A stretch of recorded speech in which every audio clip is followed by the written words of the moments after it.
On a avec nous M. Serge Monard. Bonjour, Serge. Bon, moi, en fin de compte, pour bien situer ceux qui nous regardent dans le contexte de ce rapport-là, des journalistes américains m'avaient envoyé un dossier. C'était le programme du ministère de la Justice des États-Unis et du ministère de la Défense concernant l'établissement des camps de concentration. Les journalistes qui m'ont envoyé ça m'ont fait savoir que le dossier n'avait jamais été publié au complet aux États-Unis. Il y avait le directeur du Oakland Tribune en 1976 qui avait fait un article sur un des paragraphes, en fin de compte, concernant ce dossier-là. Malheureusement, une semaine après, sans qu'on sache pourquoi, il était mort. Donc, le document original en anglais, qui était en caractère très serré, n'a jamais été publié intégralement aux États-Unis. Et lorsque les journalistes m'ont envoyé ça, ils m'ont demandé, ils ont dit, écoute, Serge, on aimerait savoir ce que tu en penses, puis que tu puisses faire des vérifications sur un dossier qui est réel et qui est croissant en même temps. J'ai fait des recherches, j'ai appelé à plusieurs endroits à travers les États-Unis et en Australie. J'ai reçu d'autres documents, soit d'ordre économique ou dans d'autres domaines, au niveau militaire, policier et autres, et qui m'ont confirmé qu'effectivement, non seulement il y avait un programme d'établissement de camps de concentration, mais que celui-ci était beaucoup plus élaboré que le document original le laissait croire au départ.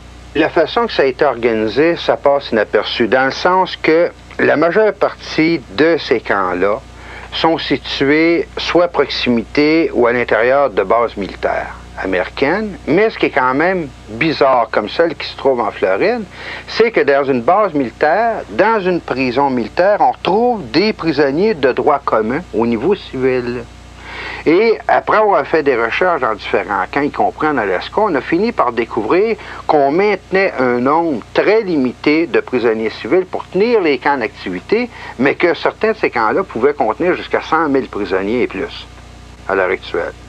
On a des rapports que sur l'entraînement, ce qui va sûrement surprendre des gens, l'entraînement de troupes militaires soviétiques, coréennes, de Mongolie, d'anciennes régions du bloc de l'Est sur la frontière du Mexique, sous le couvercle des Nations Unies, et ces troupes traversent la frontière mexicaine, américaine et canadienne sans jamais être badrées par les gardes frontières. On a juste à poser, bon écoutez, sécurité ou secret d'État, et à ce moment-là, plus personne n'ose parler de quoi que ce soit. D'accord? Le fameux complexe militaro-industriel et américain, qui a continué de grandir et qui s'est drôlement accru en importance, surtout pendant la guerre du Vietnam, est un gouvernement à l'intérieur du gouvernement américain, mais un gouvernement aussi indépendant avec toutes ses structures, excessivement puissant.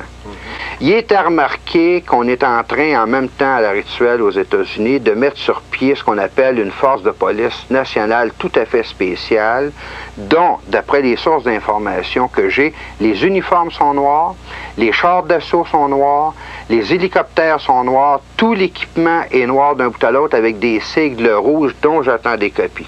C'est un triangle rouge, effectivement, avec supposément 3 sets renversés qui correspondaient à des 6, tout différents, tout dépendant de l'endroit, l'angle sous lequel on le regarde. L'ex-agent de la CIA a confirmé qu'effectivement, toutes les sources d'information dans la revue étaient réelles. Et il a aussi manifesté son énorme surprise à savoir comment ça se faisait qu'un journaliste canadien puisse posséder autant d'informations que ça, surtout sur des sujets qui n'ont jamais été publiés nulle part, qui ne sont pas connus des populations. La façon que les plans sont mis sur pied aux États-Unis, de sources sûres, avec preuve à l'appui, on sait que par le biais des Nations Unies, on veut instaurer un nouvel ordre mondial pour l'an 2000. Milieu 1999 en 2000, avec un énorme spectacle cosmique, ainsi de suite, toute la patente pour être sûr d'impressionner les gens. De toute la planète. De toute la planète en même temps. Ça explique beaucoup, en fin de compte, les voyages de la navette spatiale et tout ce qu'ils sont en train de faire dans l'espace. Mais pour revenir aux camps de concentration, les camps de concentration sont organisés de manière à servir à la première étape de camps de rééducation pour tous ceux qui ne seront pas d'accord avec l'établissement d'un nouvel ordre mondial. Et il faut dire que toutes les techniques utilisées ou expérimentées entre la CIA et la médecine militaire aux États-Unis vont faire l'objet d'un prochain dossier que je vais publier là, après celui-là dans le courant de septembre. et qui va démontrer en profondeur toutes les manières dont ils vont s'y prendre pour faire des lavages de cerveau, briser la personnalité, rééduquer les gens en fonction qu'ils soient capables d'accepter un nouvel ordre mondial, même s'ils ne veulent pas l'accepter. Ils sont rendus très loin au niveau de la recherche technologique dans ce domaine-là. Oui, mais il y a un seul problème, c'est que le gouvernement mondial qui va s'instaurer s'instaure dans une orientation précise qui n'est pas à la faveur des populations, qui est ni plus ni moins qu'un régime communiste, mais à l'échelle mondiale. Une dictature. Une dictature beaucoup plus poussée que celle qui existait avec Hitler. Hitler est un enfant d'école à côté de ce qu'on veut instaurer à l'échelle planétaire. Donc, Hitler était un terrain d'essai, en fait. Un terrain d'expérimentation, de la même manière, comme j'en ai déjà parlé, que l'URSS, ça a été un terrain d'expérimentation à bien des niveaux pour ces personnes-là au niveau international. Écoutez, vous avez fait quelque chose sur les camps de concentration de la Deuxième Guerre. J'ai dit, j'aurais souhaité faire quelque chose de semblable, mais j'ai dit, ça concerne plutôt les années 90. Là, j'avais des bizarres de réactions devant moi. Ouais. D'après ce que j'ai ici, c'est un état de choc général à beaucoup d'endroits. Oui, mais d'un autre côté, c'est très difficile d'essayer de faire passer un journaliste pour un paranoïa quand que le journaliste en question arrive avec des preuves et des références qui sont vérifiables. Deuxièmement, si un journaliste à l'époque de 1930 avait poussé une enquête aussi loin que ce dossier-là, à cette époque-là, ça aurait changé beaucoup de choses. On a vu des fous qui ont tiré sur des filles à Polytechnique. À partir de là, on a fait des pétitions. Il faut désarmer les gens, il faut désarmer. Alors, si on s'apercevait que c'est vrai tout ça, comment on pourrait empêcher ça? La chose de première importance est la diffusion de l'information à la base. Deux, par la conscientisation, par la diffusion de l'information, ça ne pourra pas faire autrement que de créer un scandale et de faire des pressions sur les hommes politiques en place. À forcer, malgré eux autres, les hommes politiques à parler de ces questions-là, il est sûr que ça va retarder des procédés qui sont en cours à l'heure actuelle. À l'heure actuelle, ils ont la voie libre à tous les niveaux parce que, au départ, les gens ne sont pas conscients de ce qui se passe. Leur plus grande peur est que les populations deviennent conscientes parce que ça va être beaucoup plus difficile de l'instaurer parce que les gens vont commencer à s'organiser par eux-mêmes à ce moment-là. On a dérégionalisé sur toute la planète et on a juste à regarder les cartes, en fait, compte géographiques de 1930 au niveau agricole et les cartes géographiques au niveau agricole de 1990 pour se rendre compte de quelle manière on s'y est pris au niveau planétaire pour ramasser les gens au niveau des villes. Leur enlever tout moyen d'indépendance. D'autonomie. D'autonomie, d'indépendance. Le premier but du gouvernement mondial, soit en désarmant les gens, soit en les ramassant à l'intérieur des villes, c'est de les rendre dépendants, absolument. Il n'y a rien de pire pour eux autres que des personnes qui sont autonomes et qui sont capables de se débrouiller par eux-mêmes.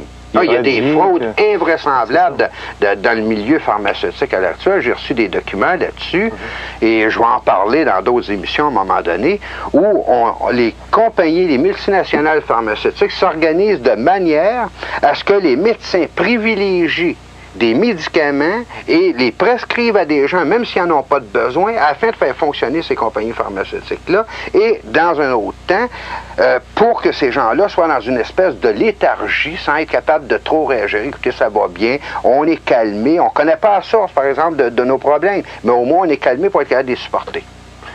Non, mais personne non plus aime se faire conduire ou se faire diriger contre leur volonté. Et c'est ce qu'on est en train d'instaurer à l'heure actuelle. Je vais te dire une chose après des documents que j'ai reçus dernièrement.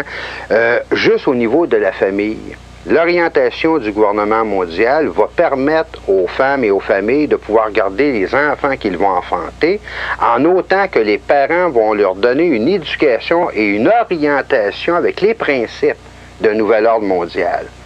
Toutes les familles ou les femmes qui ne seront pas d'accord de donner une éducation semblable selon les principes établis internationalement, à ce moment-là, les enfants vont être enlevés pour être éduqués dans des centres spéciaux. Et à l'intérieur duquel, on va voir exactement qu'est-ce que le nouvel ordre mondial privilégie, encourage comme orientation et de quelle façon qui s'est organisé par la manipulation psychologique des populations à leur faire croire que les valeurs qu'ils possédaient auparavant sont maintenant des valeurs dépassées. C'est pour ça qu'on appelle ça nouvel ordre mondial, nouvelle forme de pensée, nouvelle orientation, nouvelle technologie. Tout est nouveau, donc, par rapport à quelque chose qui est considéré comme ancien. Et c'est là que c'est dangereux, parce que si on regarde une des choses qui a été faite au niveau de l'instauration de ces camps de concentration-là, c'est qu'on a même commencé à changer le système judiciaire aux États-Unis, et semble-t-il au Canada aussi, de manière à ce que la personne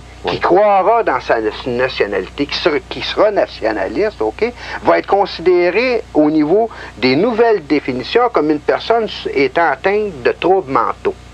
Et les lois sont organisées de telle manière que la personne qui aura soit des croyances religieuses, la personne qui croira dans sa nationalité ou dans ses traditions, on va la considérer comme une personne atteinte de troubles mentaux et potentiellement capable de violence à cause de ça, parce que venant, en fin de compte, d'une tradition passée par laquelle ces choses-là ont déclenché de la violence à travers l'histoire.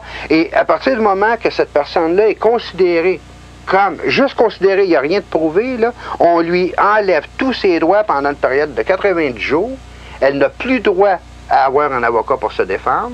Tous ses biens sont saisis, les comptes de banque sont gelés, tout, et à ce moment-là, on peut faire ce qu'on veut avec la personne. Elle n'a même pas la possibilité de se défendre. Et ces lois-là sont à l'heure actuelle en vigueur aux États-Unis. Et c'est ce qu'on est en train de faire. Tout est en place à tous les niveaux. On est en train de tout instaurer, de changer le système judiciaire, les lois, sans que les populations s'en rendent compte, parce que pendant ce temps-là, on leur donne du pain et des jeux.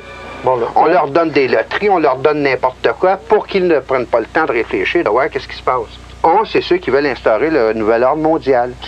Par exemple, au niveau des Nations Unies, ceux qui font partie de la commission trilatérale, si on veut mettre des noms comme Rockefeller, Rothschild, les Illuminati, la franc-maçonnerie internationale, ce sont eux qui sont en train d'installer ce nouvel ordre-là.